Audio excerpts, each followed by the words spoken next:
En este vídeo voy a hacer los 5 primeros ejercicios del examen de BAU en Castilla y León de la convocatoria de septiembre. Empezamos por el primero, que nos dice, para los elementos del segundo periodo, vamos a ver quiénes son los elementos del segundo periodo. Vale, si nos fijamos en la tabla, segundo periodo, segunda fila, tenemos litio, berilio,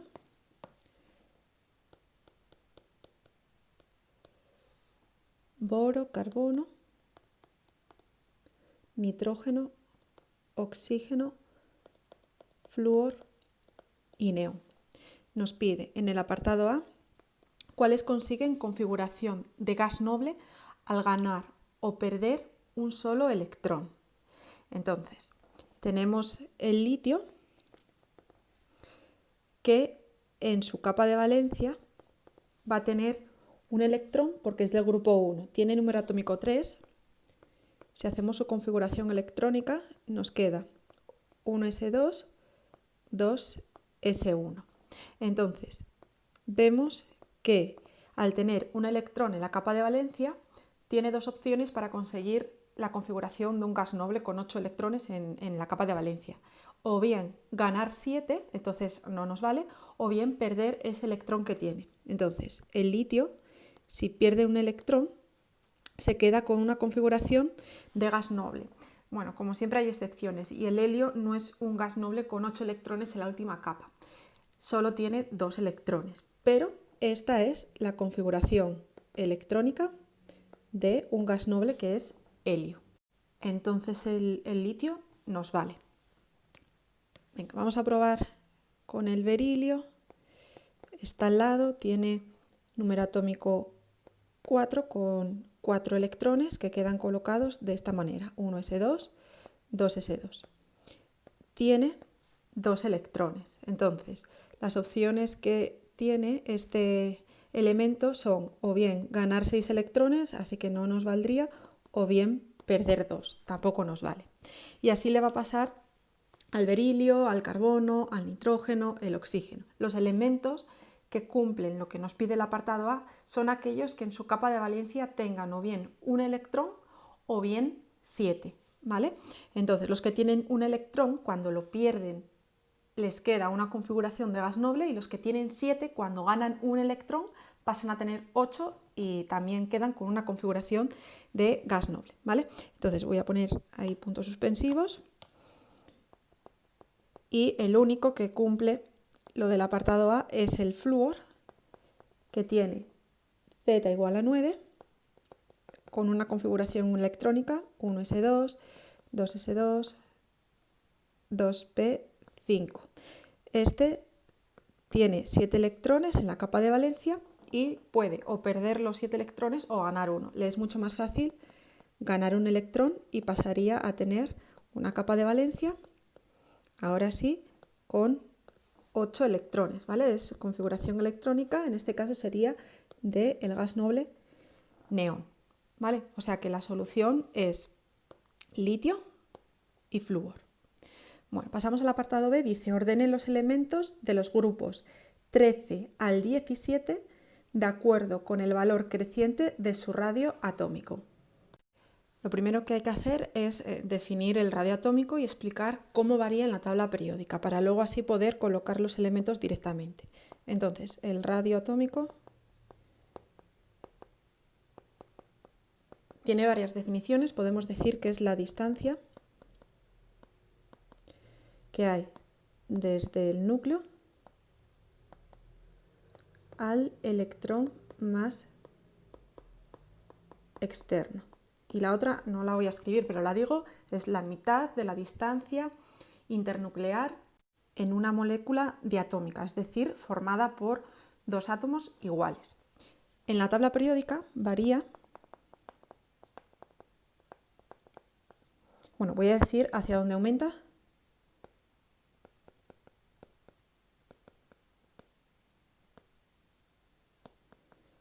Lo primero, en un grupo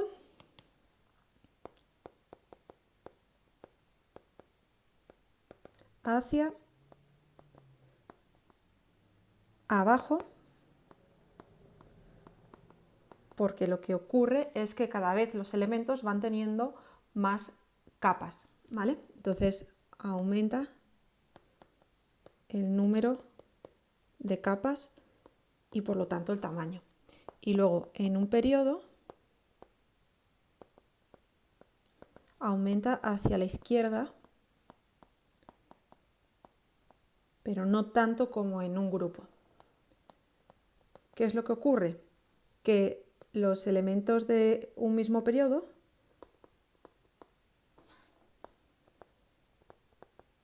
tienen el mismo número de capas. Por lo tanto, van a tener un tamaño muy similar. Pero hacia la izquierda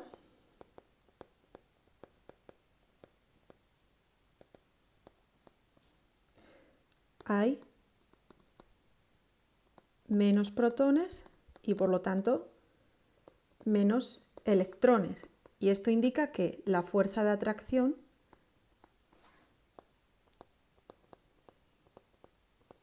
entre ellos es menor. ¿Vale? El núcleo no atrae tanto a los electrones y por lo tanto el radio es mayor.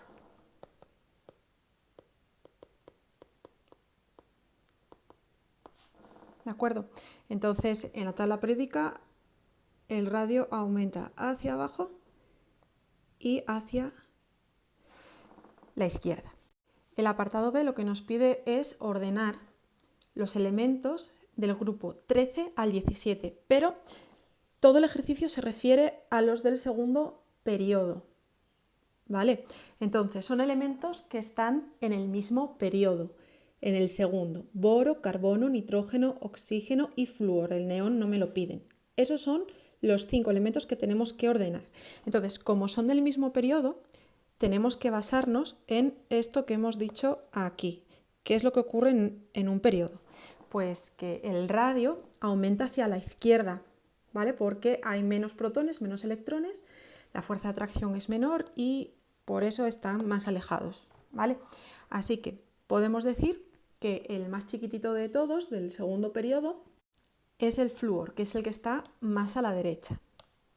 Después del flúor irá el oxígeno, luego el nitrógeno, luego el carbono y el más grande de todos es el boro, aunque tendrán tamaños similares, ¿vale?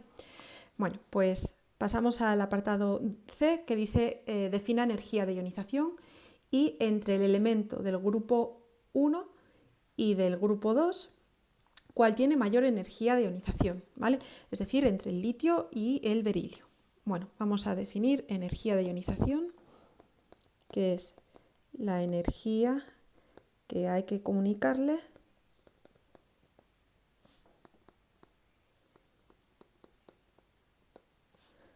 a un átomo neutro, gaseoso y en estado fundamental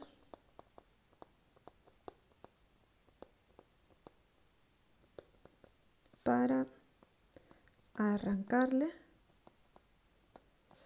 el electrón más externo. Vale, ¿cómo varía en la tabla periódica? Pues al revés que el radio. En la tabla periódica aumenta hacia arriba en un grupo y hacia la derecha en un periodo. Ahí es donde se encuentran los átomos más pequeños. Entonces, los átomos más pequeños o de menor radio tienen los electrones más cerca del núcleo. Entonces, la fuerza de atracción entre los protones y los electrones es mayor. Esto es lo mismo que hablar de la carga nuclear efectiva, ¿vale? Hay mayor carga nuclear efectiva y por eso es necesario un mayor aporte de energía para arrancar los electrones. Vale. Por lo tanto, el que tiene mayor energía de ionización es el que está más a la derecha. Por lo tanto, el berilio tiene mayor energía de ionización que el litio. Es un poco más pequeño y por eso nos va a costar más energía arrancarle el electrón más externo. Bueno, este es el ejercicio número 1. Tened en cuenta que los ejercicios que son tan teóricos, yo aquí los explico para que se entienda, muy de andar por casa. Luego, cuando estudiamos para hacer un examen, bueno, pues nos cogemos una definición buena de un libro y eso es lo que ponéis, ¿vale? Entonces, bueno, cada uno lo habrá estudiado de una manera y se puede expresar de muchísimas formas esto. El ejercicio número 2 nos dice, en un reactor de 2,5 litros se introducen 72 gramos de trióxido de azufre gaseoso a una temperatura de 200 grados centígrados. El 58,1% de este gas se disocia en SO2 y oxígeno, ambos gaseosos, según el siguiente equilibrio. 2 de SO3 gaseoso para dar 2 de SO2 gaseoso más O2 gaseoso. Calcular, apartado A, las presiones parciales de los gases en el equilibrio. Apartado B, el valor de K sub P. Apartado C, el valor de la K sub C. Y hay un apartado D que nos pide la presión total tras alcanzar el equilibrio. Bueno, analizando un poco los datos, vemos que como nos da gramos, es mejor hacer la tabla con moles. Y este dato de aquí es muy interesante, nos da un porcentaje y me dice qué es lo que está disociado, es el grado de disociación, ¿vale? Que para utilizarlo le quitaremos el porcentaje luego, el alfa que se llama. Entonces, vamos a dejar la tabla preparada, llevará moles iniciales, moles que reaccionan, moles en el equilibrio y como vamos a tener que trabajar con concentraciones, al final, pues concentración en el equilibrio. Las tablas, cada uno las hace como quiere. Entonces, pasamos los gramos a moles. Las tablas no se pueden hacer con gramos. Bueno, cogemos la masa molecular del SO3, el azufre son 32, más 3 por 16, que es el oxígeno, unos 80 gramos mol. Ponemos un mol de SO3, 80 gramos de SO3. Esto nos da 0,9 moles de SO3, que son los que metemos. Entonces voy a la fila de los moles iniciales, pongo 0,9 y no me dice que haya introducido ninguna cantidad de dióxido de azufre ni de oxígeno. Entonces pensamos hacia dónde se desplaza este equilibrio. Si metemos SO3, el SO3 el solo se disocia en estas dos moléculas. Entonces clarísimamente este equilibrio está desplazado hacia la formación de dióxido de azufre y de oxígeno. Reacciona, no sabemos cuánto. 2x para dar 2x y x. Esas x siempre van multiplicadas por los números estequiométricos que nos cuentan la relación en la que se combinan los moles.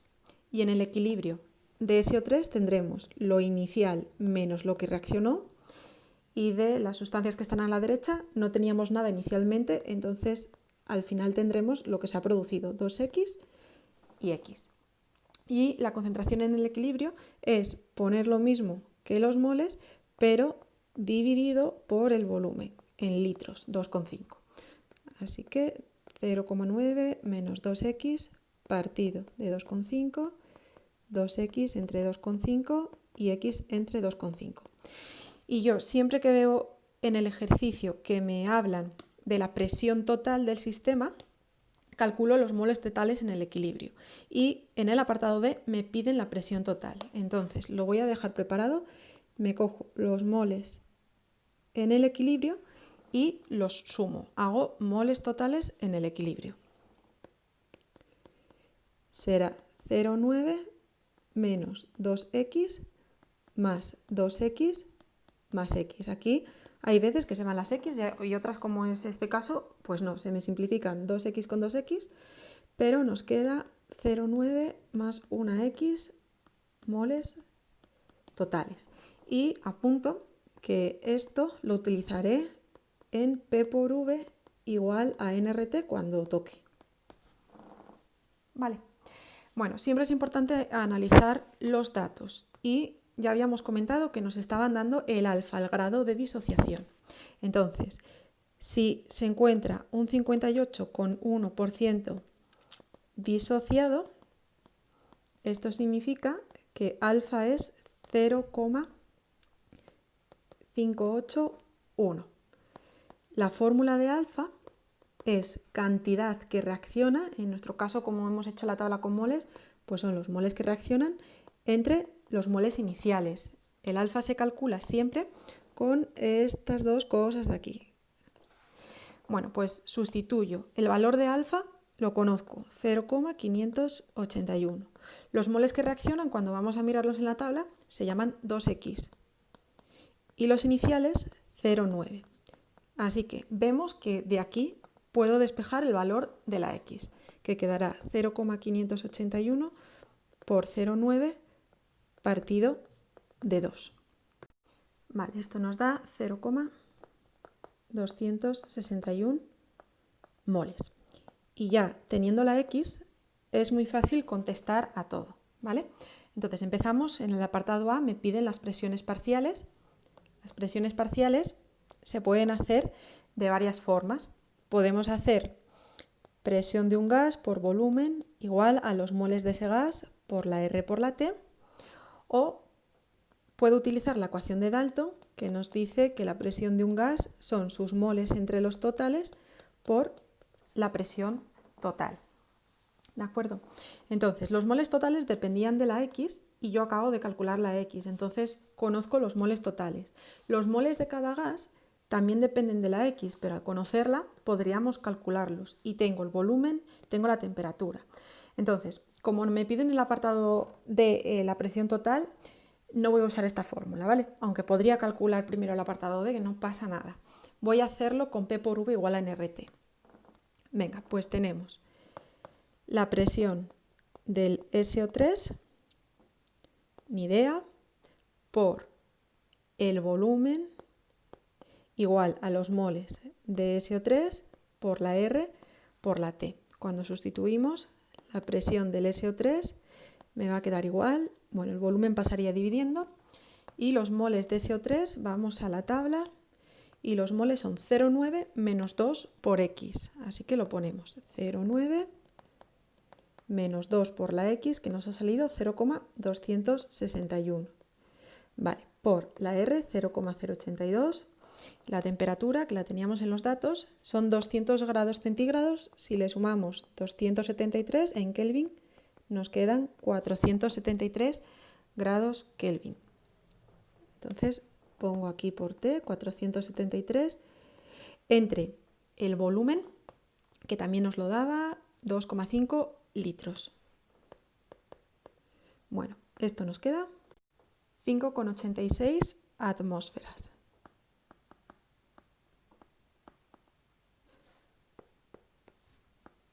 Vale, para el SO2 hacemos lo mismo. Solamente tenemos que meter los moles del SO2. La R, la T y el volumen son los mismos para todos los gases. Entonces la presión del SO2 son sus moles, que son 2x, 2 por 0,261, por la R, 0,082, la temperatura, 473, entre 2,5 litros. Nos sale, bueno, 8,099, voy a poner con 10 ya directamente, atmósferas. Y por último, la presión del oxígeno,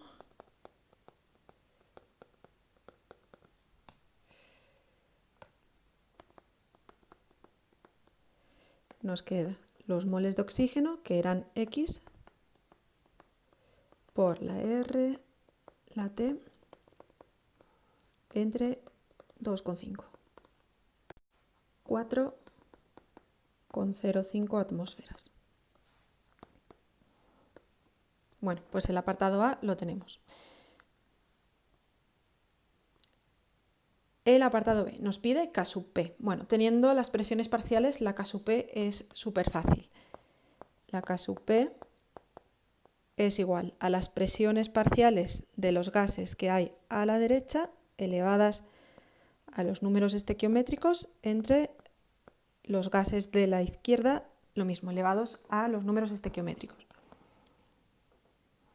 Esto nos dará 4,05 por 8,10 al cuadrado entre 5,86 al cuadrado, que es igual a 7,74. Bueno, las constantes de equilibrio tienen unidades, pero no hace falta ponerlas. Y tenemos el apartado C, donde nos pide la K sub C.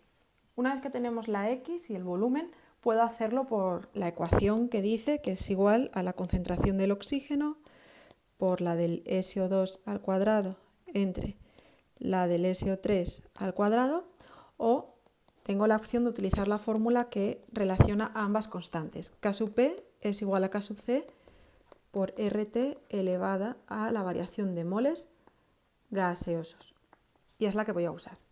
Si sustituyo, la K sub P, 7,74, es igual a la K sub C por 0,082 por 473, y la variación de los moles gaseosos hay que hacerla con los números estequiométricos de los gases de la derecha, 2 más 1, 3, menos los de la izquierda, que son 2. Entonces, esto está elevado a 2 más 1 menos 2.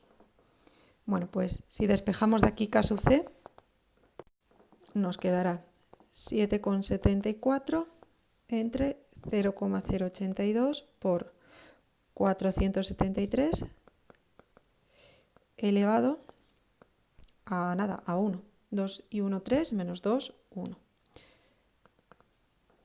Y esto sale, si redondeamos, 0,2.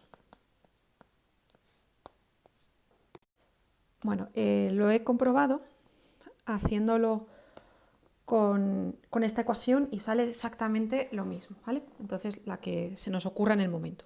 Y ya por último, la presión total también, con lo que ya tenemos hecho, se puede calcular de varias formas. La presión total, según Dalton, es igual a la suma de las presiones parciales. Entonces, podemos decir que es igual a la presión del SO3 más la del SO2 más la del oxígeno. Vale, si lo hacemos así, teniendo las presiones parciales, no hay problema. 5,86 más 8,10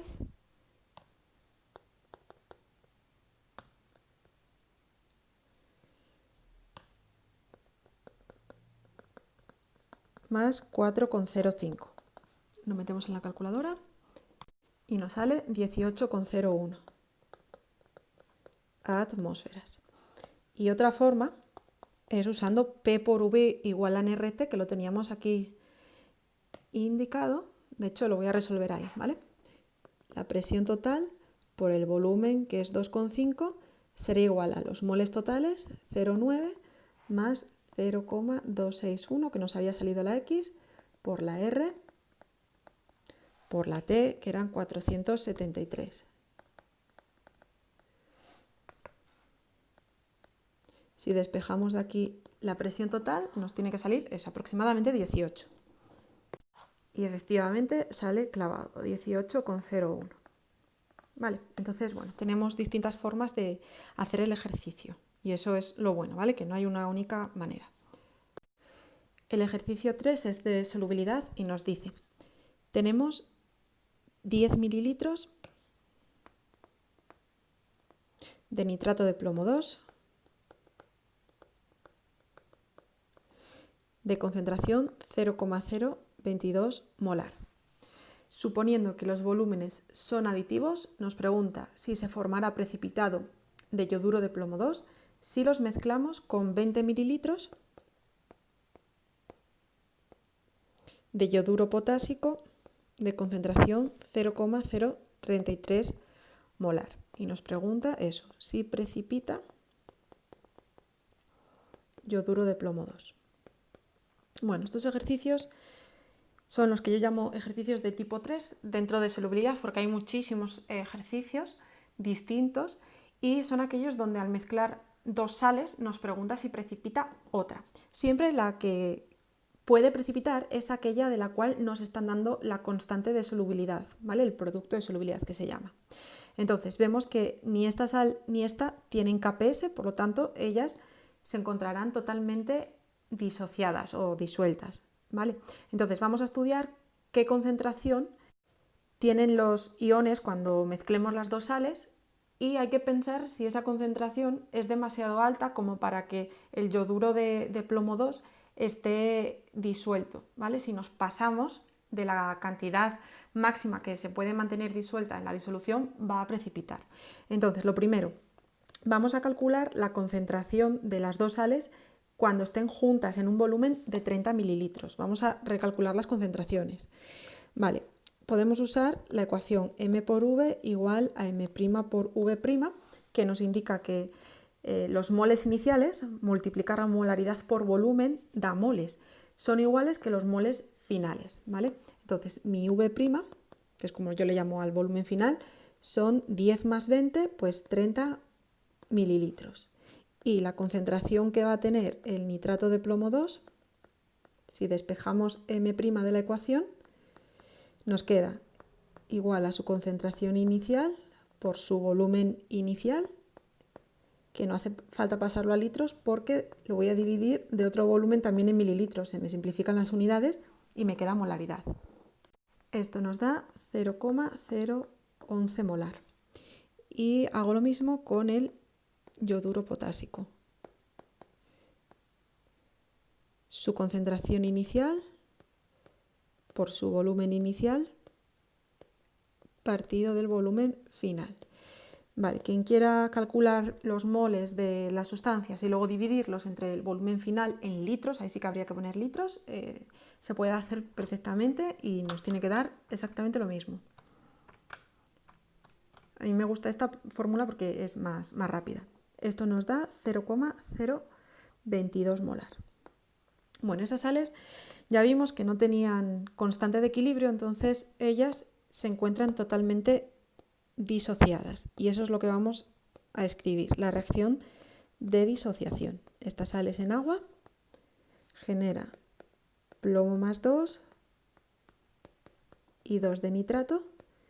Vamos a estudiar qué pasa con las concentraciones. Entonces, si la concentración es 0,011 inicialmente, todavía no se ha disociado, no tenemos nada, al final, como es una sal que se disocia completamente, no nos queda nitrato de plomo 2 y se generará de plomo más 2 lo mismo, 0,011, y de nitrato el doble, 2 por 0,011. Todo eso mirando la estequiometría.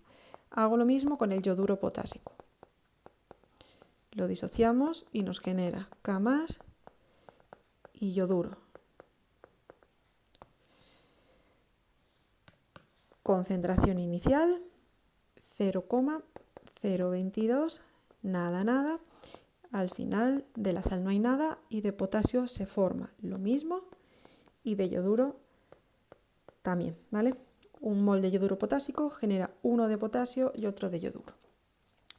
Bueno, para saber si precipita el yoduro de plomo, tenemos que entender lo que va a pasar aquí, que es que se va a juntar el plomo 2 de la primera sal con el yoduro para formar una sal nueva. Y este con este también se va a juntar, lo que pasa que no nos pide estudiarlo, ¿vale? ¿Qué se hacía en este ejercicio? Bueno, pues escribir el equilibrio de solubilidad del yoduro de plomo 2. Entonces, ese equilibrio siempre se escribe igual, la sal sólida a la izquierda en equilibrio con los iones acuosos a la derecha. Vamos a utilizar la constante de solubilidad, entonces no podemos escribir el equilibrio del revés, ¿vale? Así está ajustado y no vamos a hacer tabla. Las tablas solo las hacemos en el caso que nos pidan calcular la solubilidad o calcular la KPS. Lo que queremos ver es si la cantidad de plomo 2 y de yoduro que hemos metido a través de estas dos sales es demasiado grande como para permanecer disuelta y precipitará, o si por lo contrario las concentraciones de esos iones son pequeñitas y pueden estar todavía en disolución, incluso podemos meter más cantidad porque todavía no se ha saturado. Entonces, ¿cuánto plomo metimos? Pues 0,011. ¿Y cuánto yoduro? Pues 0,022. No lo puedo multiplicar por 2 porque si no estaré diciendo que el yoduro potásico me dio 0,044 y eso sería mentira. Entonces, yo de yoduro, para que se forme yoduro de plomo 2, tengo 0,022. Esto digamos que es como las concentraciones de las que disponemos para que empiece a formarse el yoduro de plomo. Son como concentraciones iniciales y esas concentraciones jamás se multiplican por los números estequiométricos. Nos cogemos los números obtenidos aquí y los plantamos ahí debajo. Bueno, para saber si precipita, tengo que estudiar el cociente de reacción, la QPS, que es igual que la KPS, pero con concentraciones que no son las del equilibrio. Yo siempre les pongo que son concentraciones iniciales, esas que tengo escritas debajo de los iones. Entonces será la concentración de plomo 2 por la de yoduro, y como está ajustado con un 2, hay que elevarlo al cuadrado, esto siempre, ¿vale? Nos queda 0,011 por 0,022 al cuadrado. Y esto sale 5,324 por 10 a la menos 6. El último paso es comparar la QPS con la KPS. Entonces, esta nos ha quedado 10 a la menos 6 y la constante de equilibrio 10 a la menos 8. Por lo tanto, la QPS sale un poco más grande que la KPS. Vale, ¿hacia dónde se va a desplazar estas cantidades para que se alcance el equilibrio? Bueno, pues nuestro objetivo es eso, que se alcance el equilibrio. Y eso solo pasa cuando se iguale la Q con la K. Ahí estaremos en el equilibrio. Para que esto ocurra, la QPS que nos ha salido grande tendría que disminuir. Y para que disminuya la QPS, aquí miramos en su fórmula, para que esto sea más pequeño, estas concentraciones tienen que ser más pequeñitas. Se me ha olvidado poner aquí el 0, se lo voy a poner ahora. Ahí está. Vale, entonces tiene que disminuir la concentración de plomo 2 y tiene que disminuir la concentración de yoduro. Entonces, ¿hacia dónde se va a mover la reacción para que disminuyan estas concentraciones? Pues para que disminuyan estos números de aquí, tiene que ir de derecha a izquierda, tiene que reaccionar en este sentido, ¿vale? Y cuando una reacción de solubilidad está desplazada hacia la izquierda, ¿qué aparece ahí? El sólido. Significa que nos hemos pasado echando cation plomo 2 y el ion yoduro, hemos sobresaturado la disolución y por lo tanto va a haber un precipitado, ¿vale? Entonces lo explicamos aquí, que esto significa equilibrio desplazado hacia la derecha y por lo tanto precipita yoduro de plomo 2. El apartado B nos dice cuántos gramos de yoduro potásico se podrían añadir a esos 10 mililitros sin que se forme precipitado. Es decir, los 10 mililitros de nitrato de plomo 2 ahora me pide que mire cuántos gramos puedo añadirle de yoduro potásico para que no precipite. O sea, la cantidad máxima antes de que precipite, eso es el equilibrio, para que se establezca el equilibrio. Y luego nos dice que supongamos que añadir esos gramos no cambia el volumen, o sea que sigo manteniendo los 10 mililitros y por lo tanto la concentración del nitrato de plomo no va a cambiar. Si no cambia el volumen, no cambia su concentración. Bueno, pues vamos al apartado B. Y en el apartado B tenemos el nitrato de plomo 2, que se disocia completamente en plomo 2 y 2 de nitrato. Tenemos aquí concentración inicial y final y como no cambiaba la concentración, ya lo hemos explicado antes, puedo poner 0,022. nada, nada, nada, 0,022 y 2 por 0,022. Vale, ¿qué vamos a hacer? Bueno, le vamos a añadir yoduro potásico, que también se disociará para dar K+ y yoduro. Sabemos lo que va a ocurrir, que es que el plomo +2, cuando se junta con el yodo, formará un precipitado si nos pasamos, ¿vale? Entonces, no conocemos la concentración del yoduro potásico. Nos pide calcular los gramos y esos gramos los sacaremos a través de la concentración. Entonces, no sé la concentración, solo sé que al final de K+ me queda lo mismo que metimos inicialmente de yoduro potásico y de yoduro también, lo mismo. Bueno, el equilibrio que se va a formar es yoduro de plomo 2 sólido en equilibrio con plomo +2 más yoduro. Entonces, yo tengo una concentración 0,022 de plomo +2 y de yoduro, pues quiero saber cuánto tengo que meter para que se alcance el equilibrio. El equilibrio es el instante antes de que se produzca la precipitación, por lo tanto, ahí encontraremos la cantidad máxima que podemos meter de yoduro antes de que precipite. Es decir, quiero estudiar el equilibrio en este caso, ¿vale? Entonces, esto ya serán concentraciones en el equilibrio. Yo a este tipo de ejercicios ya les llamo ejercicios del tipo 5, ¿vale? Que es calcular la concentración de un ion cuando conozco la concentración del otro ion con el cual va a juntarse y queremos que se alcance el equilibrio, ¿vale? Entonces, directamente con la Kps,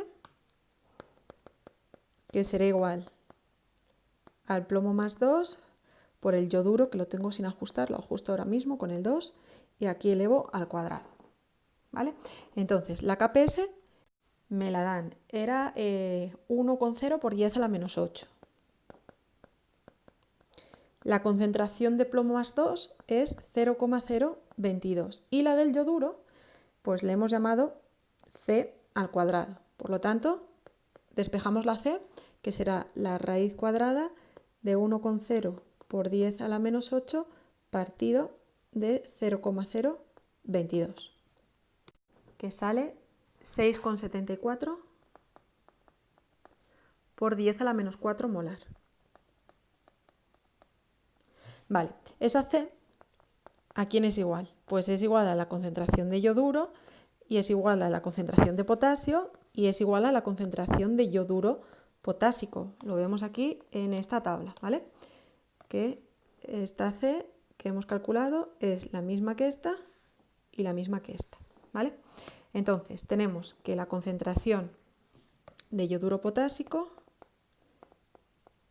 es 6,74 por 10 a la menos 4 molar, lo cual nos indica que hay 6,74 por 10 a la menos 4 moles de yoduro potásico por cada litro de disolución.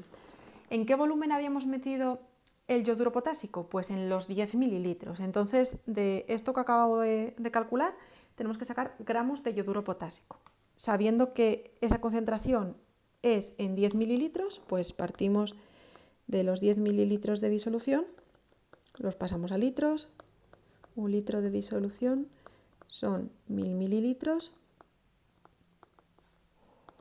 Y luego podemos decir que por cada litro de disolución hay 6,74 por 10 a la menos 4 moles de yoduro potásico.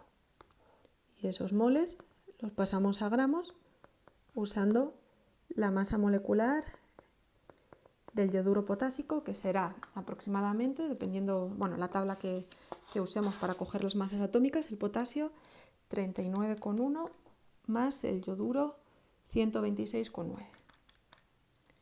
166 gramos mol. Entonces podemos poner que un mol de yoduro potásico, 166 gramos de yoduro potásico. Y vemos que al tachar nos quedan los gramos.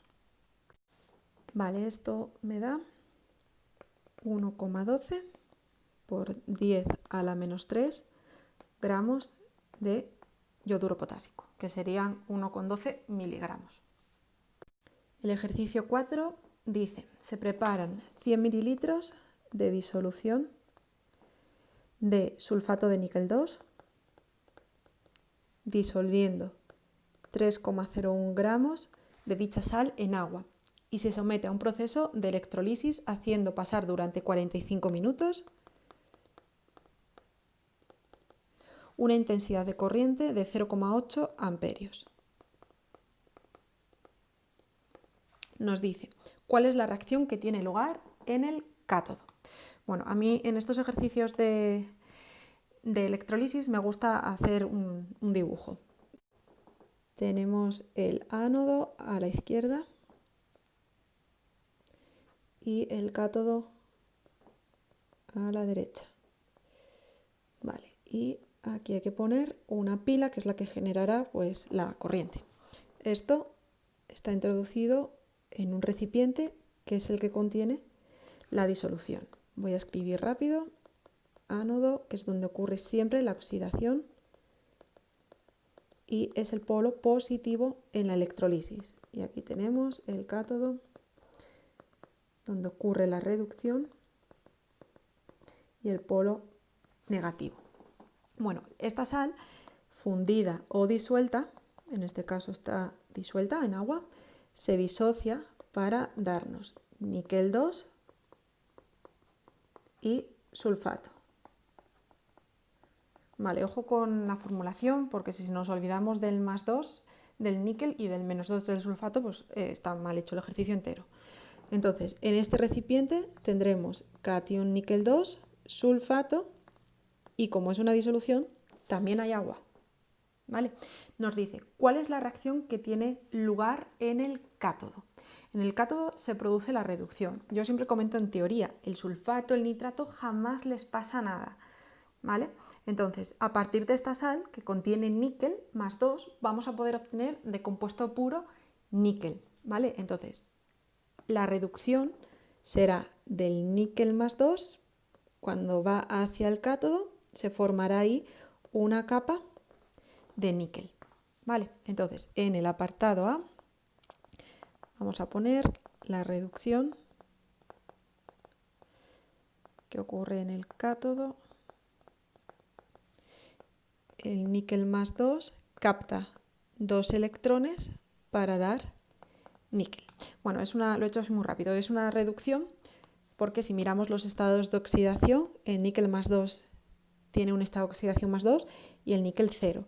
Entonces, de más 2 a 0 disminuye el estado de oxidación y eso es reducirse. Luego, si miramos las cargas, el níquel más 2 tiene 2 cargas positivas y el níquel es neutro, no tiene carga. Por lo tanto, en la reducción que se ganan electrones, hay que pensar cuántos electrones gana el níquel más 2 para que estas cargas se igualen con estas. Y por eso hemos puesto 2. Y eso es lo que pide en el apartado A, que nos dan 0,4 puntos. Luego nos pide enuncie la primera ley de Faraday. Bueno, la primera ley de Faraday la utilizamos en estos ejercicios de electrolisis para calcular la masa depositada. Entonces es la masa de una sustancia depositada en un electrodo durante la electrolisis es directamente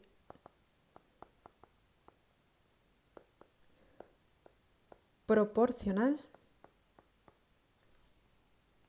a la cantidad de electricidad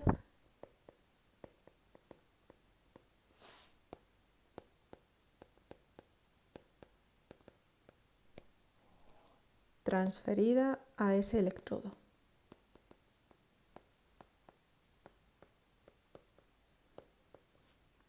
Vale, es decir, la masa es directamente proporcional a la cantidad de electricidad o a la cantidad de corriente. Hay que tener en cuenta que la Q, que es la carga, la cantidad de electricidad, es igual a la intensidad por el tiempo. Entonces, cuanto mayor sea el tiempo que dura el proceso, pues más gramos vamos a obtener, o cuanto mayor sea la intensidad de la corriente aplicada, pues también más gramos vamos a obtener. Bueno, el apartado C dice qué porcentaje de catión metálico presente en la disolución se deposita. O sea, cuánto níquel más 2 se queda pegado aquí al cátodo para formar níquel. Por eso nos habla aquí de mililitros y de gramos, ¿vale? Entonces, lo primero, vamos a ver cuántos gramos de níquel vamos a obtener con estos datos que nos da aquí. El tiempo hay que ponerlo siempre en segundos. Entonces, vamos a hacer aquí la conversión. 1 minuto son 60 segundos. Y 45 por 60 son 2700 segundos. Entonces, vamos a aplicar la ecuación de Faraday, que nos dice que la masa depositada es igual a la masa molecular del compuesto puro obtenido por la intensidad por el tiempo, partido por los electrones para obtener un mol de ese compuesto puro y la constante de Faraday. Bueno, la masa molecular del níquel es 58,69. La intensidad de la corriente, 0,8 amperios. Y el tiempo, 2700 segundos. Los electrones para obtener un mol de níquel, aquí los vemos, un mol de níquel necesita 2 electrones. Y la constante de Faraday, bueno, cogemos el valor exacto que viene en la tabla, que ahora mismo no la tengo delante y no me acuerdo. Creo que pone en 96.485. De todas formas, se puede usar 96.500 y bueno, me va a cambiar un pelín el resultado, pero estará igualmente bien. Nos sale 0,657. Estos son los gramos de níquel depositado. ¿Vale? Bueno, hay que jugar con estas reacciones. Por cada mol de níquel que hemos obtenido, se redujo un mol de níquel más 2. Y cada mol de níquel más 2 que se reduce venía de un mol de sulfato de níquel. ¿Vale? Entonces, nos pide el porcentaje del catión metálico presente en la disolución. Vamos a calcular cuántos gramos de catión níquel más 2 había inicialmente. ¿Vale? Entonces tenemos aquí 3,01 gramos, pero no son de níquel, son de sulfato de níquel. Bueno, paso los gramos a moles.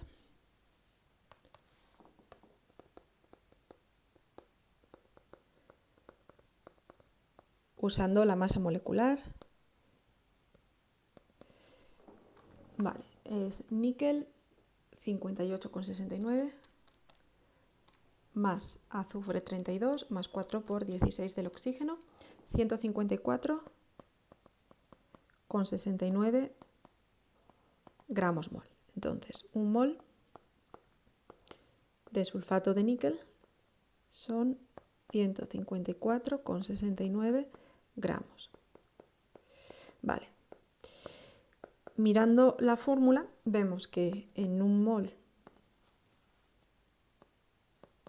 de sulfato de níquel, lo que tenemos es un mol de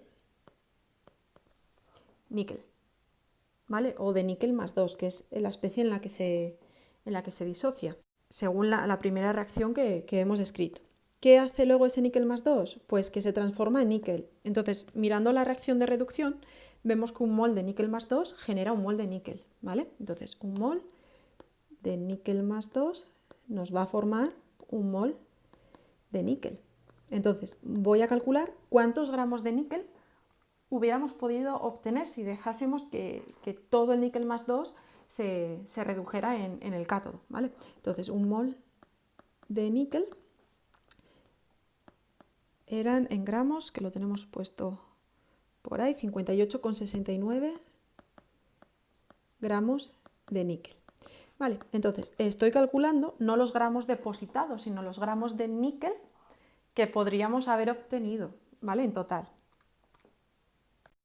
me sale 1,142 gramos de níquel. No sé cómo ponerlo,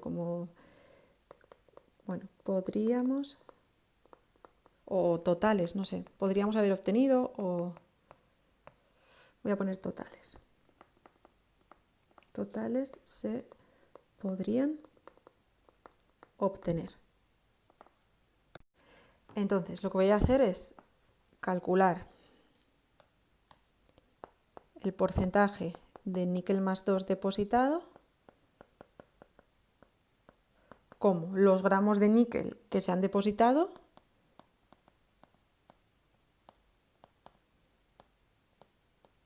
entre los totales por 100. ¿Vale? Y nos sale un 57,53%. Este sería el resultado, ¿vale? Hay que tener en cuenta que todo el níquel que se ha depositado y el que se podría haber depositado viene del níquel más 2, ¿vale? Entonces, bueno, he calculado los gramos de níquel, no de níquel más 2, pero ya lo he dicho que la masa molecular del níquel más 2 y del níquel es la misma, y sabemos que todo el níquel proviene del níquel más 2 cuando se reduce. Ya por último, en el apartado D nos pide calcular cuánto tiempo se habría necesitado para depositar todo el metal. Entonces, de nuevo, voy a aplicar la ecuación de Faraday, solo que voy a poner la masa, esta de aquí, la de los gramos de níquel que podríamos haber obtenido en total, y voy a despejar el tiempo. Entonces, masa igual a masa molecular, intensidad, que entendemos que sigue siendo la misma, tiempo, electrones, constante. 1,142 igual a 58,69 gramos mol, la intensidad 0,8, el tiempo, cuando lo despejemos de aquí saldrá en segundos, los electrones eran 2 y la constante Faraday 96.485 habíamos utilizado. Entonces el tiempo será igual a 1,142 por 2 por 96.485 entre 58,69 por 0,8, que nos da 4.693,55 segundos. Lo que voy a hacer es pasarlo a minutos para que podamos compararlo con el tiempo que nos dieron en el enunciado.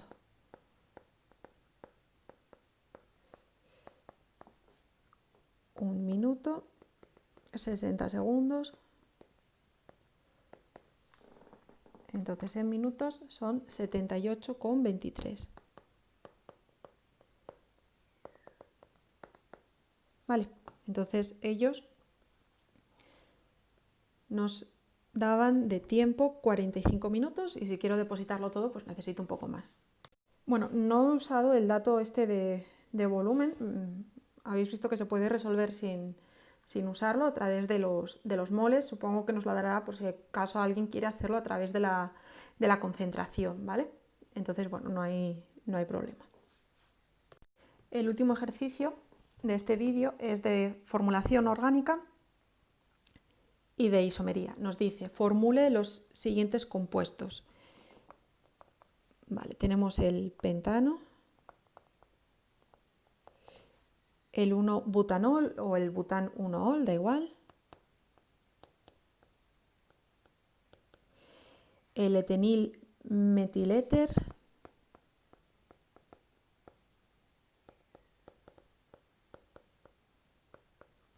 que también le llama metilviniléter, 2-butanol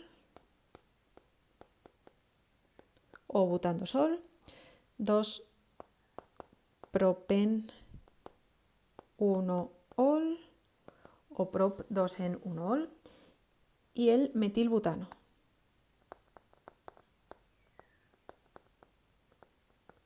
Bueno, empezamos. El pentano, muy fácil.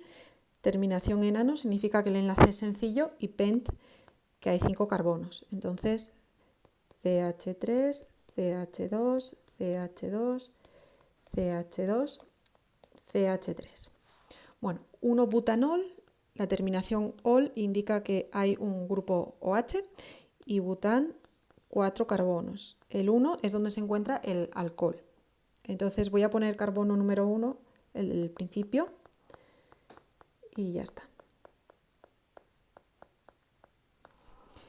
Etenil metiléter, bueno, es un éter que separa un metil de un etenil, que es igual que el vinil. Etenil son 2 carbonos con doble enlace. Entonces completamos con hidrógenos y ya está. 2-butanol, bueno, esto no lo analicé, el éter, así, y ya está. Bueno, el butanol, lo mismo de antes, tiene el grupo OH, la cadena es de 4 carbonos y el alcohol está en el carbono número 2. Entonces, para mí el carbono número 1 va a ser el de la derecha, por lo tanto, en el siguiente pongo el alcohol. Está. 2-propen-1-ol, pues tengo el alcohol en el carbono número 1 y propen indica doble enlace, prop, 3 carbonos, y esto, el 2, nos indica dónde tengo que poner el doble enlace. Entonces, el carbono número 1 voy a poner el de la derecha, que lleva el alcohol, y luego en el 2 tengo que poner doble enlace. Ahí está. Tiene prioridad el alcohol sobre el doble enlace, ¿vale? Y luego metilbutano, que cuando no nos dice el localizador de un sustituyente, hay que entender que es porque no hace falta, porque solo lo podemos poner en una posición. Entonces, ojo con las cadenas carbonadas cortas, las que tienen 2, 3, 4 carbonos, porque pueden tener trampa. Vale, ¿qué es lo que ocurre? Que si ponemos el metil en los carbonos de los extremos, haremos que la cadena carbonada, la cadena principal, sea de 5 carbonos. Entonces estaremos escribiendo el pentano. Hay gente que piensa que por escribir el sustituyente así ya es un sustituyente, y no es así. Aquí la cadena principal, la cadena que podemos coger con el mayor número de carbonos, sería de 5. Entonces no estaríamos escribiendo esto, sino un pentano. Por lo tanto, descartado el carbono de la derecha y el de la izquierda. Los extremos no pueden llevar ese metil. ¿Dónde los vamos a poner entonces los sustituyentes? Pues si lo pongo aquí, este sería el carbono número 1 y este sería el carbono número 2, pero ¿qué pasa si lo pongo en el otro carbono? Pues lo mismo, que estaría en el carbono número 2, ¿vale? Voy a enumerar la cadena para ver que es la misma molécula. Es decir, en una cadena de 4 carbonos, el sustituyente, lo pongamos donde lo pongamos, estará siempre en el carbono número 2. Descartados los extremos, porque entonces no habría sustituyentes. Todos los carbonos formarían la cadena principal, ¿vale? Entonces, bueno, vale cualquiera de las dos moléculas. Voy a completar con hidrógenos, por ejemplo, la primera y la segunda es idéntica. Y ya estaría. Y luego el apartado B dice: algunos de los compuestos anteriores son isómeros entre sí. Explique qué tipo de isomería estructural existe entre ellos, ¿vale? La isomería había de 2 tipos, la estructural y la estereoisomería. La estructural se dividía a su vez en 3 tipos. Tenemos isómeros de cadena, de posición y de función, ¿vale? Entonces solo me pide la estructural. Voy a poner al lado la fórmula molecular de todos los compuestos para ver cuáles de ellos tienen exactamente los mismos átomos. Entonces el pentano tiene fórmula C5 porque tiene 5 carbonos, hidrógenos tiene 3 y 2, 5 y 2, 7, tiene 12 en total. Vale, el 1-butanol tiene 4 carbonos, hidrógenos tiene, aquí hay 3 y 2, 5 y 2, 7 y 3, 10 y un oxígeno. La siguiente molécula tiene 3 carbonos, hidrógenos 3 y aquí otros 3, 6 y un oxígeno. De momento ninguno tiene la misma fórmula. Vale, la siguiente molécula tiene 4 carbonos, hidrógenos 3 y 2, 5 y 2, 7 y 3, 10 y un oxígeno. La siguiente son 3 carbonos, hidrógenos, aquí hay 3 y otros 3, 6 y un oxígeno. esto ya lo tenemos por otro lado. Y la última son 5 carbonos y de hidrógenos tenemos 3, 4, 7, 10, 12.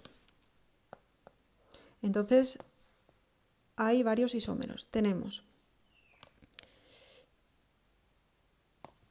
el C5H12,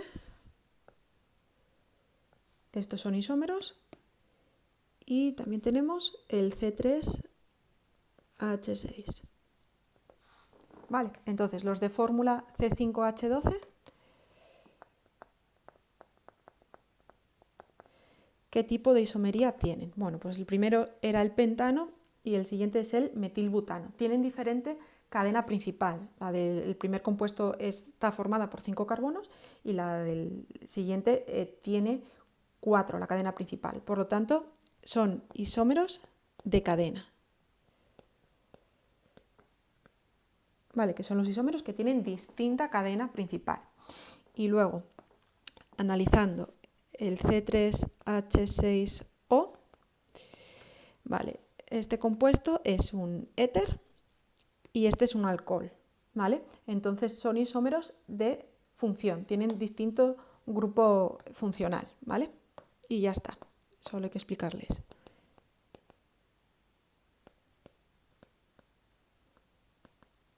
Bueno, pues si tenemos tiempo podemos explicarle lo que es un isómero y entretenernos un poco más completando las partes así teóricas del examen, pero bueno, así estarían hechos los 5 primeros ejercicios del examen.